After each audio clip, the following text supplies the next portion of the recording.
게임회사 넥슨의 일본에 상장된 주식을 85만여 주를 가지고 있어가 매각을 해서 126억을 매각 대금을 대박 낸 검사장 분이요. 첫 해명을 했는데 그런데도 5억 원 하나도 해명이 안 되고 있습니다. 자, 이분이요. 친구들과 함께 매입했으며 1주당 매입 가격은 수만 원이다. 왜 수만 원이랍니까?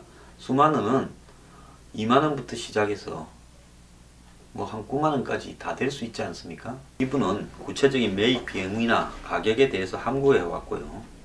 의혹이 확산되자 6일 만에 해명 자료를 내놨는데 외국 컨설팅 업체에서 일하던 대학 친구가 알고 지내는 사람으로부터 이민을 가려고 하는데 급히 주식을 팔고 싶다니 네가 사라 해서 여럿이 같이 같은 가격에 샀다. 이렇게 이야기했습니다. 그래서 판 사람은 프라이버시 때문에 말할 수 없고 그러겠죠. 말하겠습니까? 산 가격은 액면가 500원보다 훨씬 비싼 1주당 수만 원에 매입했다. 이래 이야기를 합니다. 그러면서 자기는 넥슨과 관련되는 이 검찰 내부에 일을 한 적이 없다. 고도 이야기를 했습니다. 즉 특혜를 받았지 않았고 주식 보유와 검사 직무는 별개다. 이랬답니다. 근데 이분요. 차관급 검사장이 됐는데 그 과정에서 주식하다가 징계도 받은 적이 있대요. 사무실에서. 참 대단한 분인데 근데 이분의 해명에도 이 납득이 안 되는 거는 이분이 2005년에 주식을 샀는데 8만 5천여 주를 샀는데 2011년 11월 상장되기 전에 액면 분할을 통해서 한 주를 100주로 늘렸습니다. 보통 보면요. 이 벤처 같은 거 하는 사람들이 주식을 처음에는 조금 발급해서 자기하고 자기 아는 사람들이 갖고 있고 투자자들이 갖고 있다가 이제 매출이 좀 오르고 성공해서 이제 상장에 이르르게 되면 상장하기 전에 주식 숫자를 확 늘리죠.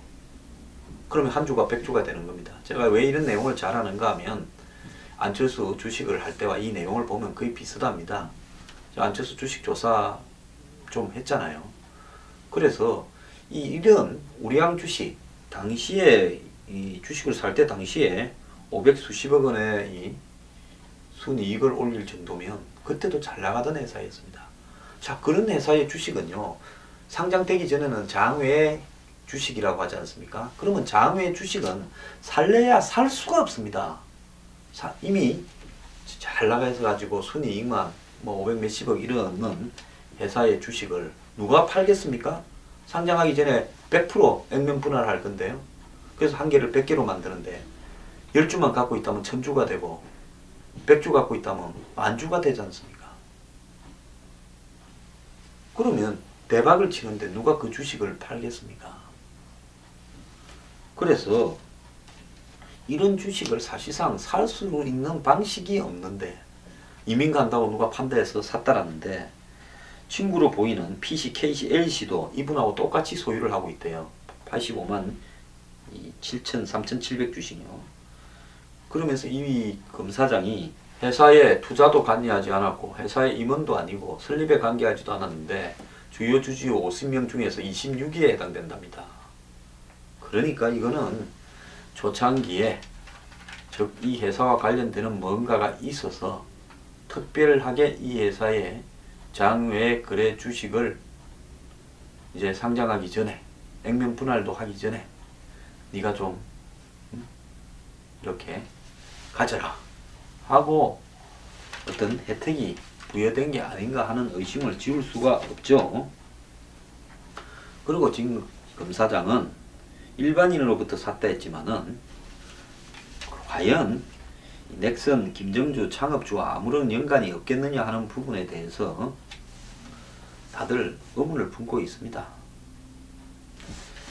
그래서 뭐 그런 정황도 나오는데요. 그건 뭐 세부적으로 이야기할 필요는 없을 것 같고 어쨌든 이 주식을 사라고 권유했다는 친구가 김정주 넥슨 대표의 대학 동기로 밝혀져서 이 그 사라고 권유한 사람이 넥슨이 인수한 업체의 감사도 맡기로 한 사람이라 합니다. 그렇게 본다면 결국은 김정주 대표하고 가까운 사람 하나가 중간에 서서 진 검사장한테 이 주식을 사라고 권유한 걸로 보이는데요.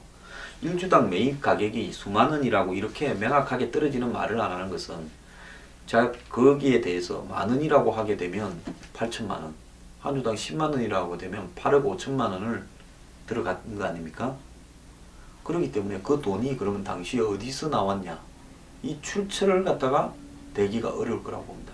제가 안철수 대표의 주식을 추적할 때도 BW를 해서 자기가 인수한 주식을 구매한 대금이 어디서 나왔냐고, 은행 대출 받았다고 그렇게 이야기했어요.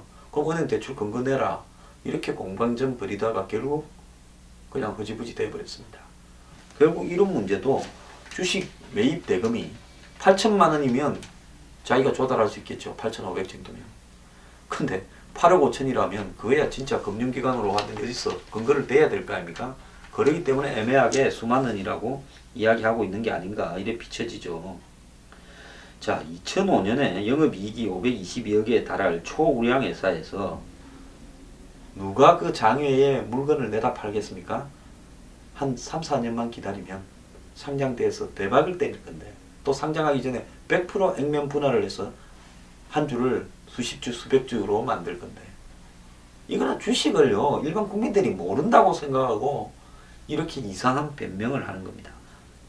여러분 지금 잘 나가는, 예를 들어서 1년에 순이익이 500억이 넘는 그런 회사의 장외거래 주식을, 아직 상장 안 된 회사 주식을 장외에서 한번 살라고 해보십시오. 살 수가 있는지요. 자, 그래서 이분은요, 뭐 자기 입장에서 보호를 하기 위해서 이렇게 애매한 답으로서 피해가려고 한지 모르겠는데, 더욱 이상한 거는 법무부하고 검찰에서요 해명하래서 이렇게 해명했다는데 더 이상은 조사할 필요가 없다라고 하는데, 이러면 안 되지요. 성의 있게 해명을 하고 깨끗하다면 떳떳하게 뭔 돈으로 샀고 누구한테 샀다라고 말을 해야지요. 팔은 사람도 일반인이고 산 돈도 수만 원이고 아는 사람이 사라 했고, 뭐 이게 해명입니까? 어혹만 키워버렸지요. 말하는 이유가 있죠. 말하면 자꾸 어혹이 정폭될 수밖에 없습니다. 저도 안철수 대표 때문에 주식 빠꿈이 됐지 않습니까? 이 말이 안 됩니다. 미래경영연구소에서 회원을 모집합니다. 미래경영연구소 회원은 황장수의 뉴스브리핑, 출판, 강연 등 모든 사회를 개혁하기 위한 활동을 저와 함께 하게 될 것입니다. 네, 안녕하십니까. 황장수의 뉴스브리핑 게스트이자 팬이자 시청자인 변희재입니다. 이번에 황장수 소장이 뉴스브리핑을 더 크게 조직적으로 확대하기 위해서 권력이나 재벌에 손 내밀지 않고 한 분 한 분 애국자들의 작은 후원금을 요청하고 있습니다. 제가 1순위로 가입을 해서 저도 늘 알릴 테니까 황장수의 뉴스브리핑 늘 시청해 넣어주십시오.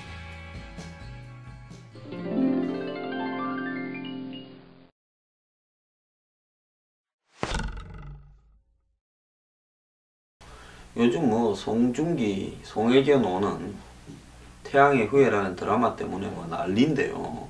한국만 난리가 아니라 뭐 중국, 베트남도 난리고 세계적으로 난리라 그러는데, 거기 보면 특수부대 장교로 나오지 않습니까? 송중기가요. 정말 멋집니다. 송혜교가 묻습니다. 니는 내를 좋아하냐 국가를 좋아하냐 하니까, 뭐 국가는 나를 버리지 않지만은 그래서 내가 니를 좋아한다, 뭐 이렇게 말하는 그런 멋있는 척하는 장면도 나오는데요. 근데 그런 특수부대에 있는 분들이요, 특전사 UDT, 해병대 공군 특수부대 CCT 등 전현직 특수부대원들이 대규모로 보험 사기에 가담한 정황을 경찰이 잡고 수사 중이다. 참 충격적입니다. 조그만 단신으로 나갔는데 드라마에서는 그렇게 멋있는 특수부대원들이 현실에서는 보험 사기를 합니다. 경찰의 수사 선상에 오른 인원만 1,600명입니다. 군과 경찰청에 따르면 경찰은 최근 전현직 특수부대원들이 브로커와 짜고 보험 사기를 저질렀다는 첩보를 입수하고 수사를 벌여왔는데요. 보험 브로커가 특수부대원에 접근해서 장애 진단비를 받을 수 있는 보험 상품에 집중적으로 가입하도록 하고, 특정 병의원에서 거짓 장애 진단서를 발급받아 보험사로부터 보험금을 받아 챙기는 수법이라고 합니다. 보통 그런 거 많이 하잖아요. 뭐 교통사고, 보험사기, 일부러 다치게 해놓고는 짜고, 교통사고 당해서 다쳤다 해서 보험사에서 돈 받아내고, 병원에 낮에 잠깐, 밤에 잠깐 가서 자고, 낮에는 뭐 밖에 돌아다니고, 뭐 술, 담배하고 다니고 이런 거 많지 않습니까? 부산경찰청은 이날 보험 브로커 및 병원 브로커 4명과 보험 사기에 가담한 특전사 부사관 105명을 불구속 입건했다고 밝혔습니다. 이는 전체 수사 대상의 일부에 불과하고 1000명을 훌쩍 넘는 전현직 특수부대원들이 수사 대상에 올라 있다고 밝혔는데요. 지금까지 확인된 경찰의 조사에 의한 피해액만 200억이고 이 수사가 마무리되면 2000억이 넘을 수도 있다는 겁니다. 물론요, 한국의 특수부대원이신 분들, 솔직히 뭐 부사관이나 초임 장교의 경우 월급이 얼마 되지 않고 박봉입니다. 또 일은 고되고 힘들고 많이 다칠 수도 있죠. 그분들한테 무한대 애국심을 요구하는 것도 무리일 수는 있겠지만 그렇다고 해서 보험 사기를 저지르면 되겠습니까? 그 일이 정말 박봉이라면 뭐 애국심은 적고 다른 일을 해야죠. 그래도 요즘 직장이 잘 없는 세상에서 그걸 많이 주지는 않지만 그래도 생계를 최소한 유지할 만큼은 주지 않습니까? 이런저런 혜택까지 포함하면요. 그런데 국가를 위해서 정말 최일선에서 나라를 지키는 특수부대원들이 이런 대량으로 보험 사기에 연루되면요. 이분들이 전쟁이 났을 때 국가를 지킬 그런 애국심이 있는 분들인지 저는 의문입니다. 그렇지 않습니까? 이 사기라는 거는요, 보통 사람은 엄두를 못 내죠. 내가 다치지 않았는데 다친 것처럼 위장을 해서, 조금 다쳤는데 엄청 다친 것처럼 위장을 해서 돈을 뜯어낸다. 사기꾼 아닙니까? 아니, 가장 애국심이 높아야 될 특수부대원들이 사기꾼이면 되는 겁니까? 진상이 아직 덜 밝혀졌습니다만은 대략 뭐 확정적으로 가는 것 같은데요. 이건 정말 이분들이요, 못 먹고 살 정도의 월급을 준다면 진짜 무기를 안 사더라도 월급을 올려줘야 될 거고, 그래도 어느 정도는 주는데 이런다면 특수부대는 이게 정말 문제가 있죠. 사기 특수부대로 전락한 거 아닙니까?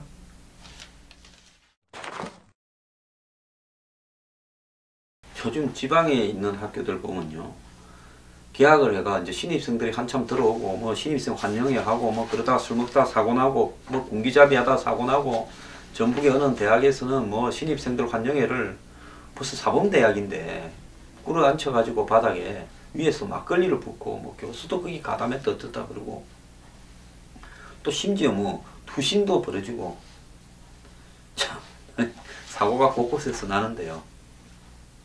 저희들 때도 신입생 환영회 하고 뭐 이런 걸 했습니다만은 그래도 그때는 이렇게 다치거나 죽거나 하는 사람 없습니다. 밤새도록 술도 먹었는데요. 냉면 그릇에 소주 꽉 부어 가지고 한 번도 이렇게 안 떼고 저도 마셨습니다. 그거 보면 소주가 한 2병 들어가죠. 냉면 그릇에 이렇게 소주를 3분의 2 이상 채우려면요. 참, 근데 세상이 약해진 건지 그때 제가 미쳤는지 그건 잘 모르겠습니다. 어쨌거나 이 대학은 늘었는데 대학에 들어가는 신입생들을 지방대학들이 채우지 못해가 새 학기인데 학교가 썰렁하다는 겁니다. 반도 못 채운 학교도 많답니다. 전체적으로 정원을 채우지 못한 대학이 전체의 절반을 넘었다고 합니다. 그래 학교 안에 들어가 보면 강의실마다 텅 비어 있다는 거예요. 귀신 노는 집 같다. 한 대학 캠퍼스는 정원 560명 가운데 220명밖에 못 채웠다는 겁니다. 그래서 올해도 입학생이 부족해서 400명을 추가 모집을 해야 된다.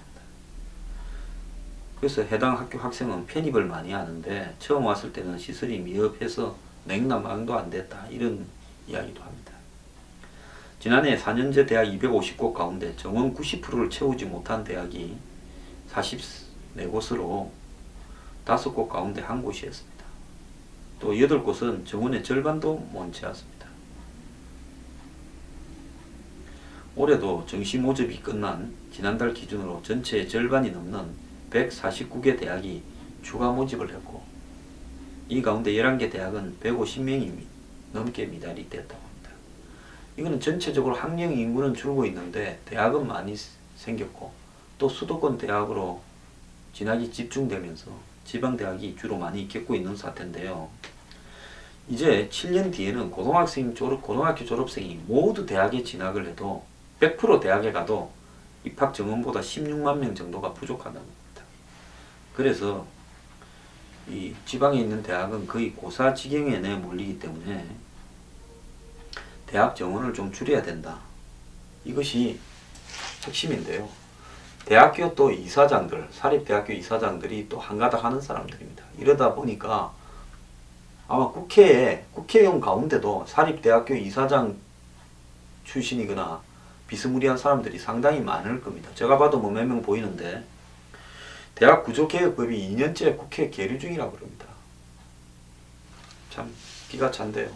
특히 중국의 학생들 중에 돈은 좀 있고 한국 가서 놀고 싶은 애들이 지방 대학을 많이 채웠죠. 근데 요즘 그 아들도 이제 중국 경기가 안 좋아지니까 많이 발을 뺍니다. 그러다 보니까 더더욱이 채우기 어려운 사태가 벌어지는 것 같은데요. 대학 저는 제가 봤을 때는 절반쯤은 없애버려야 됩니다. 그리고요, 지금 대학에 이런 어떤 이 배치들을 정부가 새롭게 해야 된다고 봅니다. 지방과 중앙의 과별 배치도 새롭게 해야 되고요. 이런 어떤 종합적인 구조 개혁을 해야 되는데 지금 그냥 망해서 뭐 스스로 문 닫도록 하는 것 말고는 하는 게 없습니다. 정부가. 저는 썩은 부서가 많은데 교육부가 제일 썩은 부서 중에 하나라고 생각합니다.